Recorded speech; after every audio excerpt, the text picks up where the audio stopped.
C'est un peu choquant. Au terme de cette parabole, le Seigneur conclut, le Seigneur ajoute « Dites-vous, nous sommes de simples serviteurs, nous n'avons fait que ce que nous devions faire. » Et dans certaines traductions, nous sommes des serviteurs quelconques, littéralement, nous sommes des serviteurs inutiles, non indispensables. Pourquoi est-ce que le Seigneur insiste en disant « Mais en plus, vous êtes des serviteurs inutiles, j'ai pas besoin de vous. » C'est d'autant plus choquant que le Seigneur nous dit, à certains endroits de l'Évangile, vous êtes plus des serviteurs, vous êtes des amis.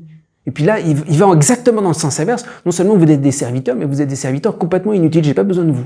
Alors c'est vrai. En fait, il y a deux manières de comprendre cette expression serviteur inutile. Dans un premier sens, ça peut signifier du mépris. Un tel mépris envers un serviteur en disant, tu sais, je peux te renvoyer, j'ai pas besoin de toi. Mais je crois pas que c'est ça que le Seigneur veut dire ici.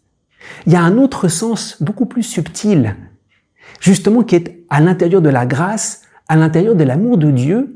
Il y a certains moments où Dieu nous fait comprendre « Je n'ai pas besoin de tes services. » Non pas parce que je te méprise, mais parce que c'est pas à cause de ça que je t'aime. On pense à la parabole de l'enfant prodigue. Le fils aîné, il se prend pour un serviteur indispensable.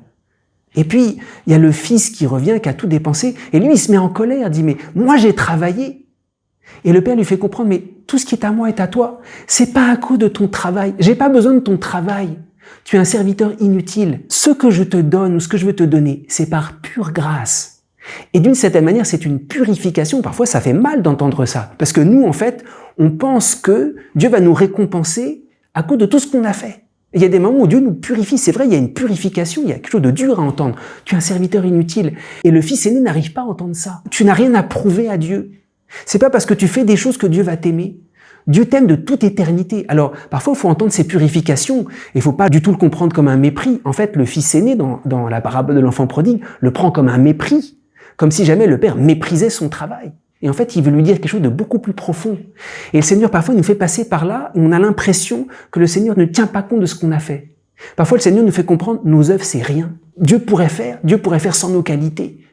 Mais s'il fait par nous, c'est parce qu'il nous aime tellement que le lien qu'il a avec nous, c'est un lien d'une gratuité absolue. Alors entendons cette purification pour entrer dans une nouvelle alliance avec le Christ dans l'amour. C'est pas à cause de tes œuvres que je t'aime, c'est pour toi gratuitement depuis toujours.